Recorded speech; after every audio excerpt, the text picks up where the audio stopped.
Hello friends, आज मैं study with Smita में राष्ट्रभाषा एवं राजभाषा से संबंधित ऑब्जेक्टिव टाइप क्वेश्चन आंसर लेकर आई हूँ। तो आइए शुरू करते हैं। किसी देश के बहुसंख्यक लोगों की भाषा कहलाती है। किसी देश के बहुसंख्यक लोगों की भाषा राष्ट्रभाषा कहलाती है। जब कोई भाषा अपने महत्व के कारण संपूर्ण राष्ट्र द्वारा अपना ली जाती है तो वह उस देश की राष्ट्रभाषा बन जाती है। कौन सा गुण राष्ट्रभाषा के लिए आवश्यक नहीं है? राष्ट्रभाषा के लिए सरकारी कामकाज की भाषा होना आवश्यक नहीं है। संविधान सभा ने हिंदी को राजभाषा बनाने का प्रस्ताव कब पास किया? 14 सितंबर 1949 ईस्वी को संविधान सभा ने हिंदी को राजभाषा बनाने का प्रस्ताव पास किया। संविधान के किस अनुच्छेद के अनुसार संघ की राजभाषा हिंदी और लिपि देवनागरी होगी? अनुच्छेद 343 के अनुसार संघ की राजभाषा हिंदी और लिपि देवनागरी होगी, जबकि अंकों का अंतर्राष्ट्रीय रूप होगा। किसी भी देश के संविधान द्वारा स्वीकृत भाषा क्या कहलाती है? किसी भी देश के संविधान द्वारा स्वीकृत भाषा राजभाषा कहलाती है। सरकारी कार्य राजभाषा में ही किया जाता है। राजभाषा का सामान्य अर्थ है। राजभाषा का सामान्य अर्थ है राजकाज की भाषा। भारतीय संविधान के किस भाग में राजभाषा के संबंध में व्यवस्था की गई है? संविधान के 17वें भाग में राजभाषा के संबंध में व्यवस्था की गई है। भारत में प्रतिवर्ष हिंदी दिवस कब मनाया जाता है? 14 सितंबर को भारत में प्रतिवर्ष हिंदी दिवस मनाया जाता है।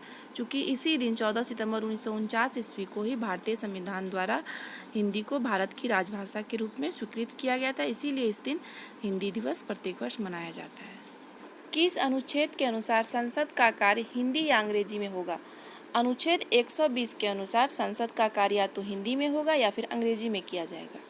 इस अनुच्छेद के अनुसार प्रांतों के राज्य विधानमंडलों का कार्य राज्य की राजभाषा में या हिंदी में अथवा अंग्रेजी में होगा। अनुच्छेद 210 के अनुसार प्रांतों के राज्य विधानमंडलों का कार्य राज्य की राजभाषा में या फिर हिंदी या फिर अंग्रेजी में होगा। राजभाषा का प्रावधान संविधान के किस अनुच्छेद में है? राजभाषा का प्रावधान संविधान की धारा 343 से 351 के अनुच्छेदों में वर्णित है। अभी जो क्वेश्चन हमने देख रहे हैं वो अवश्य आपको टफ लग रहे होंगे और आगे भी 3-4 प्रश्न ऐसे होंगे जो आपको टफ लगेंगे, लेकिन ये प्रश्न बहुत ही इम्पोर्टेंट हैं। ध्यान से सुनिएगा तो सब समझ में आ जाएगा। आइए अब प्रश्न की ओर बढ़ते हैं। किस अनुच्छेद के अनुसार किसी राज्य का विधानमंडल विधि द्वारा उस राज्य में प्रयुक्त होने वाली या किन्हीं अन्य भाषाओं को या हिंदी को शासकीय प्रयोजनों के लिए स्वीकार करेगा और ऐसा नहीं होने पर अंग्रेजी का प्रयोग यथावत रहेगा? इसका सही उत्तर होगा अनुच्छेद 345 के अनुसार। अब इसको साधारण भाषा में समझते हैं कि किसी राज्य में सरकारी कामकाज की भाषा या तो वहाँ की विधानमंडल द्वारा स्वीकृत भाषा होगी या फिर हिंदी होगी, और अगर ऐसा नहीं होगा तो फिर अंग्रेजी का प्रयोग होगा। किस अनुच्छेद के अनुसार हिंदी भाषा के प्रचार प्रसार और विकास के लिए सरकार के कर्तव्यों एवं दायित्वों का उल्लेख किया गया?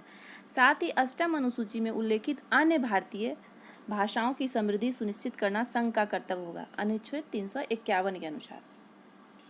किस अनुच्छेद के अनुसार यदि किसी राज्य की जनसंख्या का पर्याप्त भाग यह चाहता है कि उसके द्वारा बोली जाने वाली भाषा को राज्य द्वारा मान्यता दी जाए तो राष्ट्रपति यह निर्देश दे सकेंगे कि ऐसी भाषा को भी उस राज्य में सर्वत्र या उसके किसी भाग में ऐसे प्रयोजनों के लिए वह निर्दिष्ट करे, शासकीय मान्यता प्रदान करे?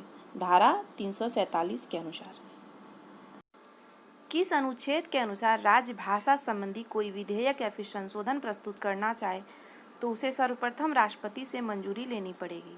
अनुच्छेद 349 के अनुसार अगर राजभाषा संबंध में कोई विधेयक या फिर संशोधन प्रस्तुत करना चाहे तो उसे सर्वप्रथम राष्ट्रपति से अनुमति लेनी पड़ेगी। किस अनुच्छेद के अनुसार प्रत्येक व्यक्ति किसी शिकायत को दूर करने के लिए अभ्यावेदन संघ या राज्य में प्रयुक्त होने वाली किसी भाषा में दे सकता है? अनुच्छेद 350 के अनुसार।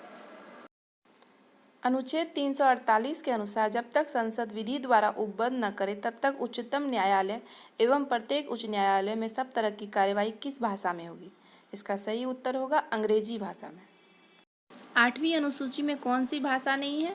यहाँ 4 ऑप्शन जो दिए गए हैं उसमें भोजपुरी ऐसी भाषा है जो 8वीं अनुसूची में शामिल नहीं है, और 8वीं अनुसूची में कुल 22 भाषाएं हैं। प्रारंभ में 8वीं अनुसूची में कुल कितनी भाषाएं थी? 8वीं अनुसूची में मूल रूप में कुल 14 भाषाएं थी। सिंधी को 8वीं अनुसूची में कब शामिल किया गया? 1967 ईस्वी में सिंधी को 8वीं अनुसूची में 21वें संविधान संशोधन द्वारा शामिल किया गया और इस प्रकार कुल 15 भाषाएं हो गई। नेपाली, कोंकणी एवं मणिपुरी इन 3 भाषाओं को किस संविधान संशोधन द्वारा 8वीं अनुसूची में शामिल किया गया? 71वें संविधान संशोधन द्वारा 1992 ईस्वी में इन 3 भाषाओं को 8वीं अनुसूची में शामिल कर लिया गया। किस संशोधन अधिनियम द्वारा 8वीं अनुसूची में वर्ष 2003 में 4 भाषाएं जोड़ी गई? 92वें संविधान संशोधन अधिनियम द्वारा 8वीं अनुसूची में वर्ष 2003 में 4 भाषाएं जोड़ी गई। 92वें संविधान संशोधन अधिनियम में कौन कौन सी भाषाएं जोड़ी गई? 4 भाषाएं जोड़ी गई 8वीं अनुसूची में 92वें संविधान संशोधन अधिनियम में, बोडो, संथाली, मैथिली एवं डोगरी। और ये प्रश्न बार बार पूछे जाते हैं, जैसे कि संथाली किस संशोधन अधिनियम द्वारा जोड़ा गया या फिर मैथिली किस ईस्वी में जोड़ा गया। तो ये क्वेश्चन बहुत ही इंपॉर्टेंट है, इस पर विशेष ध्यान देने की जरूरत है।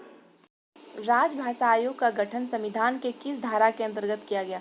धारा 344 के अंतर्गत राजभाषा आयोग का गठन किया गया। राजभाषा आयोग की स्थापना कब हुई थी? राजभाषा आयोग की स्थापना 7 जून 1955 ईस्वी को हुई थी। राजभाषा आयोग का गठन किसकी अध्यक्षता में किया गया? राजभाषा आयोग का गठन BG खैर, इनका पूरा नाम है बाल गंगाधर खैर, इनकी अध्यक्षता में किया गया। विश्व में सर्वाधिक बोली जाने वाली विश्व की तीसरी सबसे बड़ी भाषा है। हिंदी विश्व में सर्वाधिक बोले जाने वाली विश्व की तीसरी सबसे बड़ी भाषा है। राजभाषा अधिनियम 1976 के अंतर्गत भारत के राज्यों को कुल कितने वर्गों में बांटा गया है? राजभाषा अधिनियम 1976 के अंतर्गत हिंदी का अधिक प्रयोग करने के लिए भारत के राज्यों को कुल 3 वर्गों में बांटा गया है, क, ख एवं ग। क वर्ग का क्षेत्र हिंदी भाषी क्षेत्र है।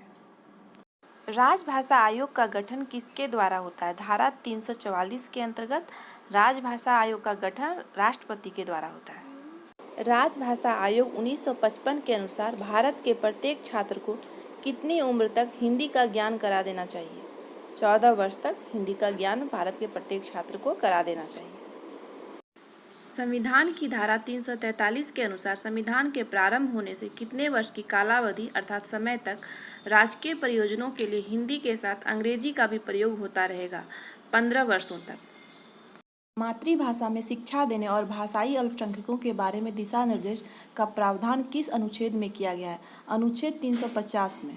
अनुच्छेद 350 में जन साधारण की शिकायतें दूर करने के लिए आवेदन में प्रयुक्त की जाने वाली भाषा तथा प्राथमिक स्तर पर मातृभाषा में शिक्षा सुविधाएं देने और भाषाई अल्पसंख्यकों के बारे में दिशा निर्देश का प्रावधान किया गया है। प्रादेशिक भाषाओं संबंधी प्रावधान है। अनुच्छेद 345 से अनुच्छेद 347 में प्रादेशिक भाषा संबंधी प्रावधान किया गया है। राष्ट्रभाषा एवं राजभाषा संबंधित मेरा एक और वीडियो है जिसका मैं लिंक डिस्क्रिप्शन बॉक्स में दे दूंगी, वो वीडियो आप देख सकते हैं। उसको देखने के बाद आपका कॉन्सेप्ट और क्लियर हो जाएगा। और इस वीडियो में जितने भी प्रश्न थे ऑब्जेक्टिव टाइप क्वेश्चन आंसर, वह भी बहुत ही इंपॉर्टेंट है, सारे प्रतियोगिता परीक्षाओं में पूछे जाते हैं। PDF लिंक भी मैंने डिस्क्रिप्शन बॉक्स में दे दिया है। Thanks for watching study with Smita.